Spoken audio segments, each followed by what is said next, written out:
Yeah, you're lucky we even remembered your birthday. That's what my mom said, right before she threw a card at me like it was a used napkin. She didn't smile. She didn't hug me. She didn't even look me in the eyes. Just open it, she snapped. And don't start crying again, like a child. I hadn't even said a word yet, but I already felt 12 again. Small, stupid, invisible. Open the damn card, Samantha. She said my name like it disgusted her, so I opened it. Inside, in her handwriting. Happy birthday to the family Leech. Maybe this year you'll finally grow up. And then she laughed. She actually laughed. My dad snorted, barely looking up from his phone. My brother high-fived her across the table. Total savage, he said. Best card ever.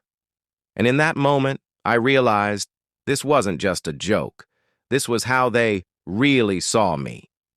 After 7 years and of paying out all their bills, covering out their debts, letting them live in a house, I basically financed. They still saw me as the burden. If you've ever held your family together only to be treated like an outsider, don't click away. This story might just feel too real. Don't make this into a thing, Sam. It's a joke. You always take everything so seriously. Can't even handle birthday humor, huh? I smiled. Numb, stared down at my paper plate with a gas station cupcake on it. No gift? I asked, even though I already knew the answer. You live here rent-free? That was Mom's version of generosity. That's your gift. You're welcome. And that's when it hit me. This wasn't family. This was debt collection with a fake smile. But I didn't cry. Not this time. I thanked them. I went upstairs and I closed my bedroom door quietly. Because I had a plan. My name is Samantha Reed. I'm 29, and I've been paying for my parents and younger brother since I was 22. It started small. Electric bills, groceries.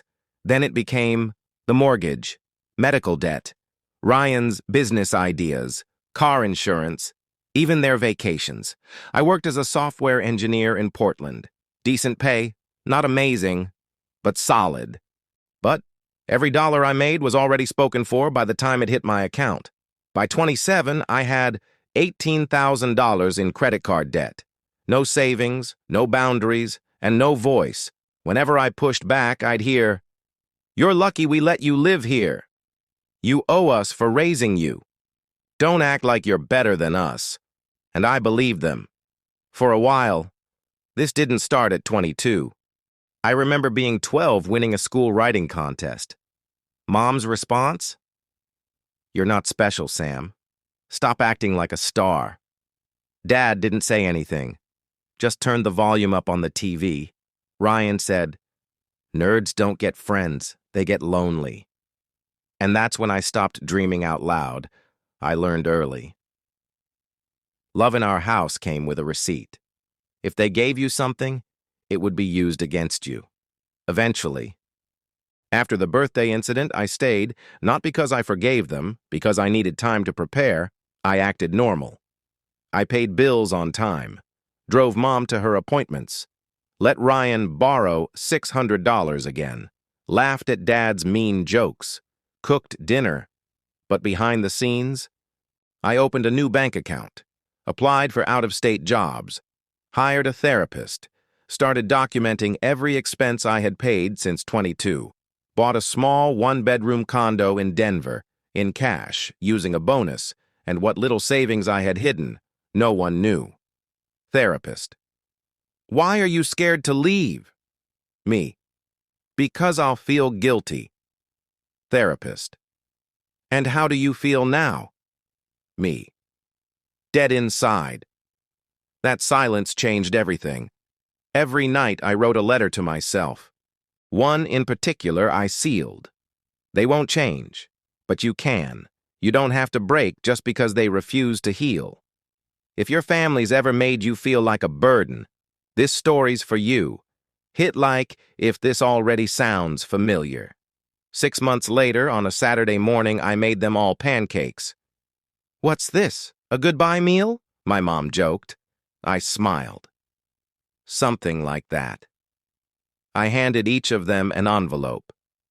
Inside, a document titled, 7 years of service unpaid.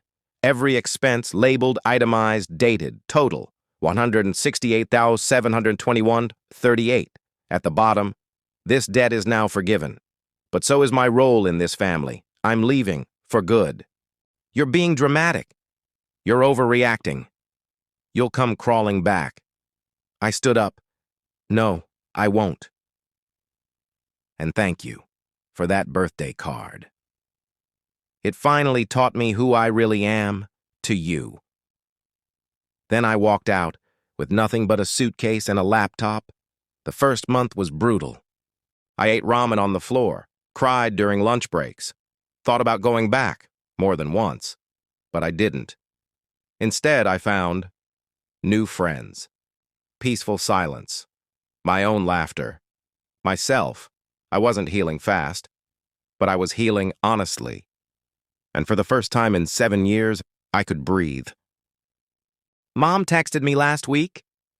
We're behind on the mortgage. Can you help? Ryan won't step up. You're all we have." I read it. Then I opened that old card, the one that called me a leech, and I burned it.